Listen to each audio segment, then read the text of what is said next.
Cette vidéo est sponsorisée par NordVPN. En réalité, ce partenariat est purement fictif, mais vous avez tous déjà entendu parler de l'acronyme VPN. Maintenant, savez-vous réellement ce qu'il signifie? Si ce n'est pas le cas, je vous invite fortement à rester jusqu'à la fin de cette vidéo pour découvrir les mystères que renferment ces trois lettres, et croyez-moi, ça vaut le coup d'attendre. Salut à tous, j'espère que vous allez bien, en tout cas moi ça va extrêmement bien. Cette semaine, et comme vous l'aurez vu à cette introduction, nous allons parler des VPN. Le but de cette vidéo est de vous faire comprendre simplement et efficacement tout ce qui se cache derrière cet acronyme, comme je vous le disais précédemment. Ce que je vous propose maintenant, c'est d'enchaîner avec la première partie de cette vidéo nommée les bases des VPN.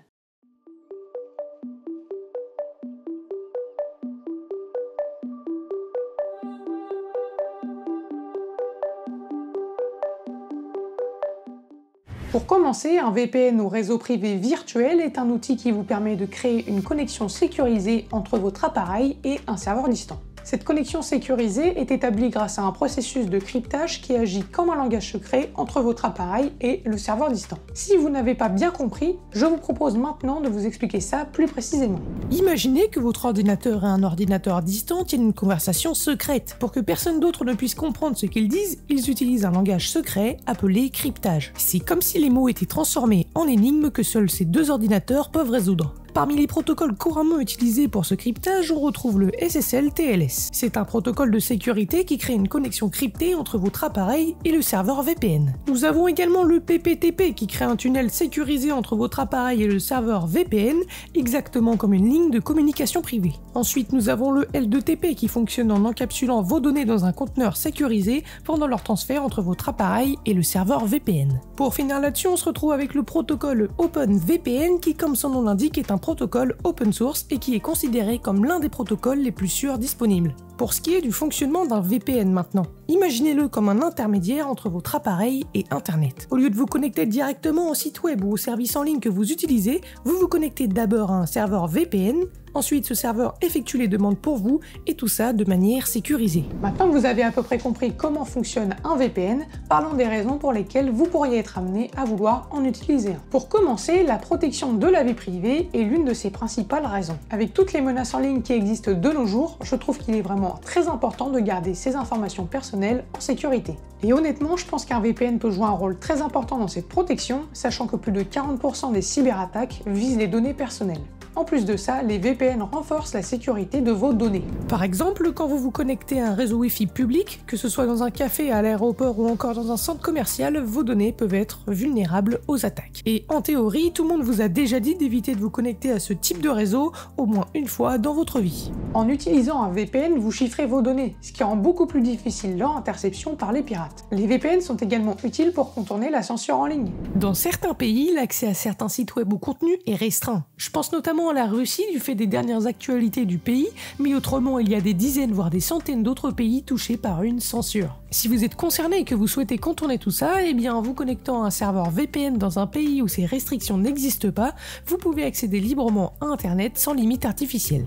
Pour terminer sur les raisons d'utiliser un VPN, un avantage connu et très utile est la possibilité d'accéder à du contenu dit géorestreint. Parfois, certains contenus en ligne comme des émissions de télé ou des services de streaming ne sont disponibles que dans certaines régions. En utilisant un VPN, vous pouvez en quelque sorte simuler votre emplacement et profiter des contenus comme si vous étiez dans la région autorisée. Avant de terminer cette partie, je tenais à aborder rapidement la différence entre les VPN gratuits et payants, ainsi que leurs avantages et inconvénients. Les VPN gratuits peuvent sembler attrayants, car elles ne coûtent rien, mais attention de ne pas vous faire avoir. Personnellement, je préfère ne rien prendre plutôt que de prendre un VPN dit gratuit, et je vais vous expliquer pourquoi. Pour commencer, ces VPN sont souvent limités en termes de vitesse et de serveurs disponibles. En plus de ça, ils peuvent être moins fiables au niveau de la protection de vos données. Tandis que d'un autre côté, les VPN payants offrent généralement une meilleure qualité de service. Ils ont des vitesses plus rapides, un plus grand nombre de serveurs dans différents pays, ainsi que des fonctionnalités de sécurité beaucoup plus avancées. Les personnes optant pour un VPN payant ont en grande partie une expérience plus fluide et sécurisée. Voilà, c'est tout pour la première partie sur les bases des VPN. Maintenant, nous pouvons aborder la seconde partie nommée les fonctionnalités clés des VPN en 2023. Passons maintenant à l'emplacement des serveurs VPN. Lorsque vous vous connectez à un serveur VPN dans un pays différent, cela peut donner l'impression que vous êtes physiquement là-bas, comme je vous le disais précédemment. Mais il est important de noter que la distance entre vous et le serveur peut influencer votre vitesse de connexion. Plus le serveur est proche, plus votre connexion sera rapide. Pour cette seconde partie, nous allons parler de la politique de non-journalisation, souvent désignée par No-Log Policy. Imaginez qu'à chaque fois que vous vous connectiez à un serveur VPN, quelqu'un tienne un journal de tout ce que vous faites en ligne. On est d'accord, ce serait clairement une atteinte à votre vie privée, c'est pourquoi la politique de non-journalisation est très importante. Une politique de non-journalisation signifie que le VPN ne conserve aucune trace de votre activité en ligne. Cela permet que votre historique de navigation reste confidentiel et que personne ne puisse remonter jusqu'à vous en fouillant les journaux. C'est un élément très important pour préserver votre confidentialité en ligne. Voilà tout pour la politique de non-journalisation. Maintenant, nous pouvons passer à la partie 3 sur les cas d'utilisation courants. Inutile de vous reparler de la sécurisation des réseaux publics ou encore du contournement de la censure en ligne. Néanmoins, je vais vous donner ici deux autres exemples parmi les cas d'utilisation possibles. Pour commencer, les VPN permettent le télétravail et l'accès à distance. Comme je vous le disais dans une de mes dernières vidéos sur le cloud computing, de plus en plus de professionnels travaillent depuis chez eux ou depuis des endroits éloignés. Les VPN permettent de sécuriser les connexions aux serveurs des entreprises de manière à ce que l'on puisse accéder aux fichiers et applications en toute sécurité. Pour le second et dernier cas d'utilisation des VPN, il vous offre la possibilité d'économiser de l'argent. Vous avez bien entendu, en souscrivant un abonnement à un service de VPN, vous pouvez réaliser des économies. Et vous vous demandez sûrement comment cela est possible. Vous avez peut-être déjà remarqué que certaines plateformes de réservation en ligne, que ce soit pour les hôtels ou les billets d'avion, ajustent leur prix en fonction de votre intérêt pour un hôtel ou un vol particulier. Elles vous suivent grâce à votre adresse IP et vos cookies et adaptent les prix en fonction de votre emplacement. C'est là qu'intervient le VPN car il vous permet de changer votre adresse IP à volonté. À chaque connexion, vous apparaîtrez comme un nouveau visiteur, ce qui vous permet d'échapper à la réorientation des prix à la hausse. Mais ce n'est pas tout. Le VPN vous offre également la possibilité de vous positionner virtuellement dans d'autres pays, ce qui peut avoir un impact significatif sur les coûts. Certaines personnes sont ainsi parvenues à économiser plus de 500 € sur un billet d'avion entre Paris et Los Angeles en plaçant leur IP aux USA. Alors honnêtement, selon vos fréquences d'activité culturelle, cela peut vraiment valoir le coup. En 2023, nous assistons actuellement à une montée en puissance des services de VPN qui mettent l'accent sur la protection de la vie privée. Parmi les plus connus, nous retrouvons ExpressVPN,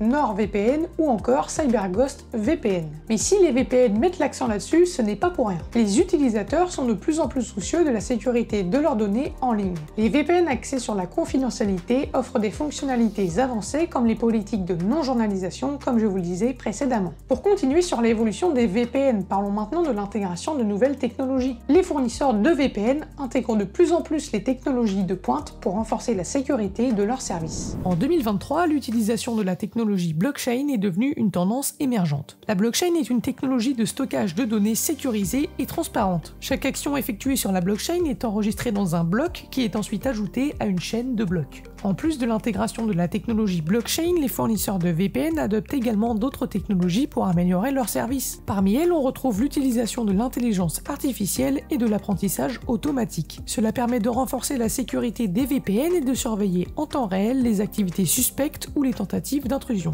Maintenant que nous avons vu tous les points importants sur les VPN, je vous propose un petit guide pour bien sélectionner celui qu'il vous faut. Quand vous choisissez un VPN, il faut tenir compte de plusieurs critères. La vitesse, par exemple, est très importante pour avoir l'expérience la plus fluide possible. Assurez-vous donc que le fournisseur propose des serveurs dans des endroits pertinents pour vous. Pensez aussi à vérifier leur politique de confidentialité pour être sûr que vos données restent privées. Et si vous souhaitez des fonctionnalités spécifiques, n'hésitez pas à regarder tout ça dans les détails de votre abonnement. Et voilà, c'est déjà la fin de cette vidéo. J'espère qu'elle vous aura été utile et qu'elle vous aura orienté dans votre choix pour savoir si oui ou non un VPN vous sera utile. Si c'est le cas, n'hésitez pas à lâcher un petit pouce bleu, à vous abonner, à commenter ou à partager. J'espère que vous aurez appris plein de choses au cours de cette vidéo et n'hésitez pas à me faire part de vos suggestions de sujets de vidéos que vous aimeriez voir sur la chaîne dans l'espace commentaire. Sur ce, moi je vous dis ciao pour de prochaines vidéos. Allez, ciao!